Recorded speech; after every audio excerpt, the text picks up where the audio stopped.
Many would say you are the top scholar in the historical evidence for the resurrection of Jesus. And I want to know what sort of research you've been focusing on over the past decade or so. Past decade, this is a silly way the story started, but I thought, I wrote my doctoral dissertation in 1976. I thought, I'm letting these sources go by and I need to update my bibliography. So I started what was a very small effort to maybe get the hottest 100 or 200 works and update my bib. And I kept going and going and going, and it's become kind of a get all the major works from 1975 to the present in French, German, English, and try to categorize them, see what's being done, what trends are out there, and what's the state of resurrection research. So that's been my main research project for years.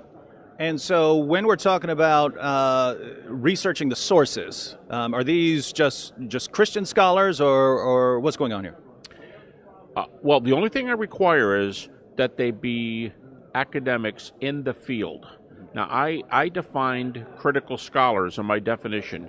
Generally, I make exceptions because some guys deserve more than this, but for the most part, I think terminal degree, peer-reviewed publications, and they've done work in this field enough that they can be said, I don't want to say an insider, that's too small a group, but they can speak where scholarship is and not just go off one way or the other. I don't want them to preach a sermon, and I don't want them to say silly critical things on the other end that can't be, backed up. So I'm looking for scholarship on these issues. Who knows what they're talking about? But I don't care what their views are.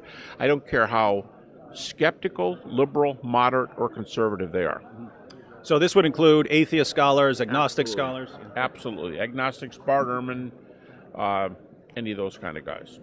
Now, what's interesting is that when we talk about the historical Jesus, there is something of a consensus on certain facts about Jesus and even about after his death. What are some of the most important things that scholars in general, regardless of their theological background, would agree on? Well, I use what I call a minimal facts methodology, and I emphasize it's a methodology. It's a way to go about parsing your verbs, so to speak. It's not a what's right and what's wrong necessarily, but it's a basis from which to tell what those data are. And I would say the core, and I changed the numbers because nobody only allows this small number of facts.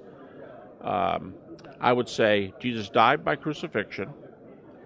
Afterwards, his disciples, if you want me to stretch it out just a little bit, his disciples experienced despair, had a normal psychological reaction, my world's over, I've been doing this for 3 years, golly, what am I going to go back to? Thirdly, they had experiences which they believe were appearances of the risen Jesus. Fourthly, it turned their life upside down to the point where they were willing to die for this message. Now, I'll stop right there real quickly because a lot of people say, well, today we know people are willing to die for just about anything, and it could be an atheistic politicals. I mean, sure, people have died for communism, and yes, I think that's the answer. But here's the difference. People die today for ideologies. Nobody knows Karl Marx. Nobody knows Muhammad. Nobody knows Jesus. They die for ideologies. And on the resurrection, when you have the original apostles' testimony, here's the difference.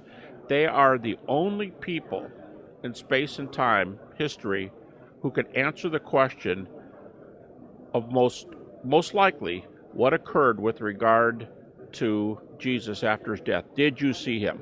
Now, I could die for the fact that Peter believed he saw the risen Jesus, but I'd rather ask Peter than me. So the difference is if they're willing to die for it, that says they're utterly convinced they saw the risen Jesus. Now, other things could have happened, but once you have these guys being totally sold out, which everyone concedes, now we have a basis from which to deal with the other data. Then I would say the Apostle Paul, who became a believer because he saw the risen Jesus, and I usually put James in there. I'd say that James is and the last one, this all happened very, very early. Very early. So early that, Bart Ehrman is just an example of many. He dates these events from our reports, from 1 to 2 years after the cross. Not 40 years later with the gospel, or 60 with the Gospel of John, but 1 to 2 years after the cross. That's probably the most exciting research emphasis in the last few decades. We have the guys who claim to see him from very, very early. And so when we talk about, you've already said this, but I just want it for emphasis. When we talk about scholars on their view that Jesus' apostles were convinced that he had appeared to them, that's not just the Christian view. That's the atheist, the agnostic, everyone. Absolutely. I don't know virtually anybody who's in my category, terminal degree, peer-reviewed publication, studied the area, would be recognized as a name in this field, who would deny it. So they would they obviously wouldn't believe that the resurrection happened, but they're focusing on historical facts that they have to agree, and then it's how do you explain them? Well, first of all, the majority view today. Now, here's how I just define the line that I call conservatism, and where's the dividing line? I'd say the dividing line is this: if you ask a Boltmanian, it's pretty old. I mean, Rudolf Boltmann. But if you ask Boltmanians, is the resurrection an event that happened to Jesus, or is it an event that happened to the disciples? Oh, it's an event that happened to the disciples.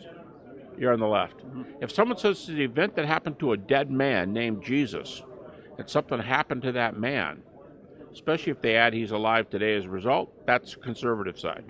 So there's all kinds of views, because some might say he appeared in a non-bodily manner, but he really appeared, and some might say he appeared bodily. That's a predominant view today. He appeared bodily. So the question is, does something happen to Jesus? And I think the predominant view is not just that it happened to Jesus, but that it happened bodily. It's a bodily event. So yeah, the biggest number of people are going to pretty much concede it. Here's an example. E.P. Sanders, who calls himself a liberal, retired from Duke University, used to teach at Oxford. E.P. Sanders says he gives a list, sort of like what I gave. A lot of scholars do this. He gave a list of things we can know for sure. And on that list is the following. I wouldn't even say this. It's so positive. I wouldn't even go this far. And he's a liberal. He says, after Jesus died, his disciples saw him again, and what form he appeared, I'm not entirely positive. But they said after he died, he appeared again. Now here's my point. He's not saying this is my view. He's saying this is what contemporary scholarship concedes. And he said that in the 90s. Well, the trends continue to be going there since the 90s. So people might think, well, that's you. You teach at some conservative school, or you're a pastor in the church, or you're a whatever. No, that's the predominant view. So, and here's what's interesting. If we know what historical facts we have, can we say that anyone who sort of wants to be in line with what we know historically has to come up with a view that is at least consistent with all of these historical facts? At least consistent, but I would take a even stronger view and say that you'd want it to correspond to the data we have. Sure, you want it to hang together, but you really want it to correspond to the data we have, and we have a lot of data from this period. All right, now I want to go in a slightly different direction and mention briefly Islam. I deal a lot with Muslims, and the Islamic view of Jesus is that he preached Islam. He went around preaching Islam. He was successful somewhat. He won followers who converted to Islam. But then when there was a plot to kill him, he was taken to heaven. There was a replacement. So God disguised someone to make him look like Jesus. This other person was then put on the cross. According to some of our earliest records, going back to tradition, how Muhammad explained what the Quran says about this being some sort of illusion,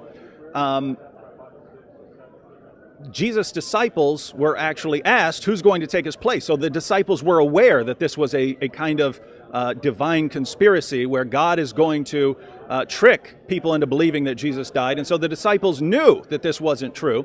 And then, of course, later on, I have no idea how they would explain appearances of Jesus, but how well would that, all of that... Were there appearances in this view?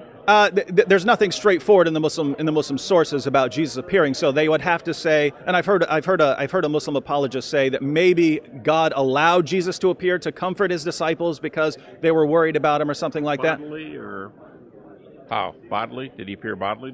Just maybe some sort of vision or something like that. But how well do you think this would cohere with the historical evidence? Well, first I want to make a comment, just so someone doesn't hear me and say he just disagreed with his own rules. I am not a scholar in these areas. I feel like I have to say. You mean on Islam, right? Right, on Islam, because I have to, if I'm looking for those on my view, I wouldn't want somebody telling me, and okay, so I'm not a scholar in this area, and I'm hearing this, a lot of this from you for the first time. I would say the historical backup for that kind of position is Zippo. Zero. Zero.